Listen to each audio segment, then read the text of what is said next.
মন খারাপ করিস নি মা। সারু, তুই তো সকলের মা। নইলে দেখ, অমন দুধের শিশু, সেও তোর কোলে এসে কেমন শান্তি পায়। তোমরা যে কি বলো না। দেখো দেখি কি রে, সে এক কথা দাঁজ, এক ঢং মন কাড়ার। আচ্ছা, তোরা দুটিতে কি ওই ষাট করে পৃথিবীতে নেমেছিস? হ্যাঁ কি রে, এপার ভাঙবি আর ওপার করবি। দেখো বাপু, তোমার ছেলের সঙ্গে আমাকে জড়িও না। সবাই জানে তোমার ছেলে খ্যাপা। ও, আমার ছেলে খ্যাপা। আর তুমি কি শুনি? তুমিও তো একটা খেপি।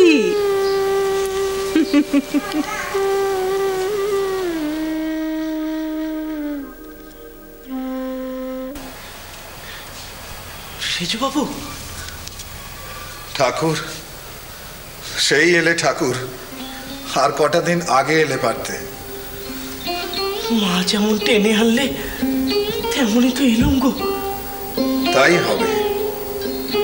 রানীমার অসুস্থতার কথা তুমি জানো ঠাকুর? শুনেছি, তাকে নিয়ে সবাই কালীঘাটের বাড়িতে চলে গেছে। তাকে জোর করে কেউ নিয়ে যায়নি। কবিরাজ মশাই বললেন হাওয়া বদল করতে যেতে। আমি চেয়েছিলাম মাকে নিয়ে পশ্চিমের কোনো শহরের দিকে চলে যাই, রানীমা রাজি হলেন না। ভাগীরথীর তর ছেড়ে যেতে মন চায়নি। আচ্ছা আচ্ছা সেজু বাবু, সেখানে রানীমার চিকিৎসা বন্দোবস্ত আছে তো? হ্যাঁ, চিকিৎসার সব বন্দোবস্তই আছে। সেই জন্যই হয়তো আরো এদিক থেকে ওদিকে বেশি সুবিধা হবে কবিরাজ মশাইদের। আর তাছাড়া মাও মন্দিরে থাকতে রাজি হলেন না। ওই আদিগঙ্গার তীরে নিজস্ব বাগান বাড়িতে থাকতে তার মন চাইল। সে কি? কেন? জগৎজননী মাকে এমন আকুল দশাতে ফেলে রেখে? আমি বলেছিলাম যে পশ্চিমে যদি যেতে না চান যাবেন না, কিন্তু মন্দির থেকে নড়ার কি দরকার।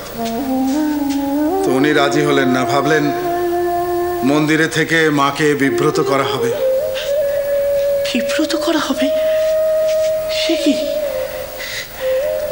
মেয়ে হয়ে মাকে বোঝার এমন খণ্ডবোধ কেন? ব্যামোপীড়া হলে সন্তানকে যখন মা কাছে টেনে নেন, সন্তানরা যখন মায়ের কাপড় চোপড় নষ্ট করে, তখন তখন মা কি রাগ করেন? আসল কথা তো আলাদা ঠাকুর।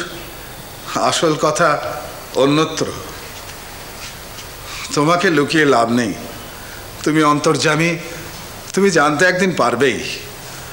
আসলে মার শারীরিক বৈকল্যের কারণে মার সম্পত্তির উত্তরাধিকার নিয়ে মা খুব চিন্তিত। এটা দুর্ভাগ্য যে মায়ের সম্পত্তি নিয়ে মায়ের মেয়েদের মধ্যে কোনো বনিবনা নেই। তাই হয়তো মন্দিরে থেকে কলুষ ছড়াতে চাননি। ভালোই হয়েছে। সম্পত্তির গাঁট ছাড়া নিয়ে গঙ্গার তীরে বসে আছেন।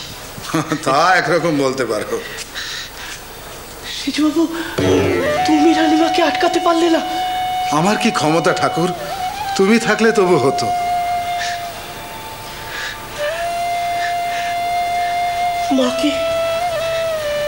মাকে এমন করুণ দশাতে রেখে, মায়ের চোখে জল, বিশ্বজননীর কৃপা মূর্তিখানি নেই। এই মন্দির শুকনো লাগছে। রানীমা নেই, রানীমায়ের সঞ্জীবনীও নেই।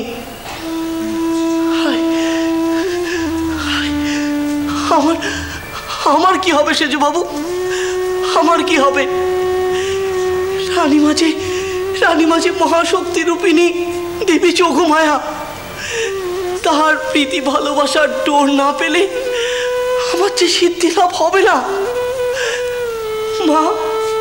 মাও কি তার সখী বিনা প্রসন্ন রয়েছেন?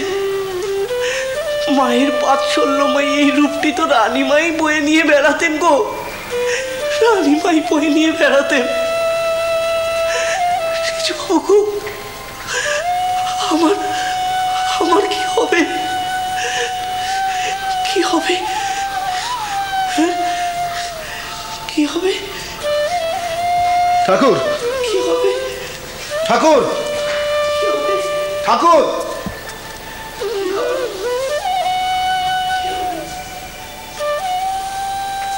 কি যে হবে? তুমি জানো জগৎ জননী, তুমি জানো মা জগৎ জননী, তুমি জানো।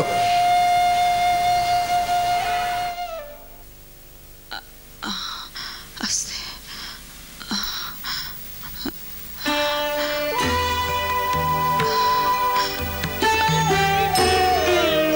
আস্তে আস্তে এসো মা। মা, তোমার খুব কষ্ট হচ্ছে তাই না মা? না রে, আমি ঠিক আছি। বসো মা।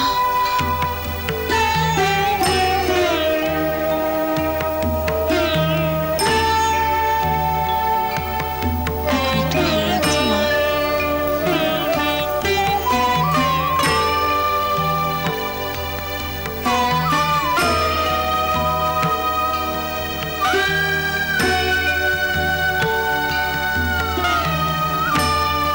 মা, এসেছিস? আর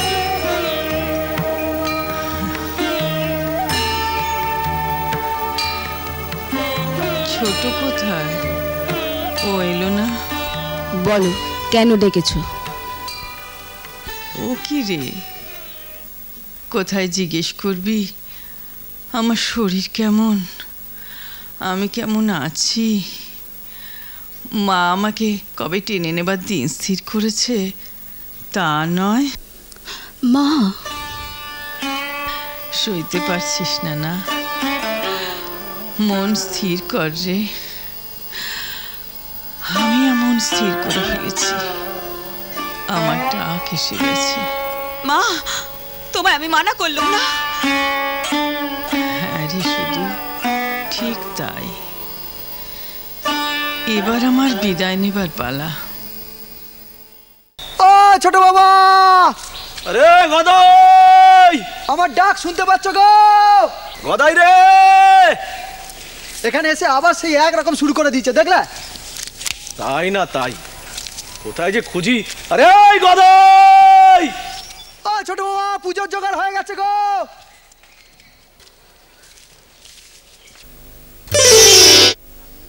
এই কেন রে পাতা ছিঁড়ছিস? মা, তুই? পাতা দিয়ে কি করবি? তোর পুজো করবো। আমার লাগে না বুঝি? তুই ব্যথা পেলি মা? পাবো না। পাতা তুলতে গিয়ে তুই গাছের আঁশ ছিঁড়ে নিয়ে এসছিস। আমার বুঝি লাগে না? গাছ যে চৈতন্যময়, ওখানেও তো আমি আছি। তাই তো। তবে থাক, আমার বেলপাতা চাইনি মা, বেলপাতা চাইনি। শ্রীরাম কৃষ্ণ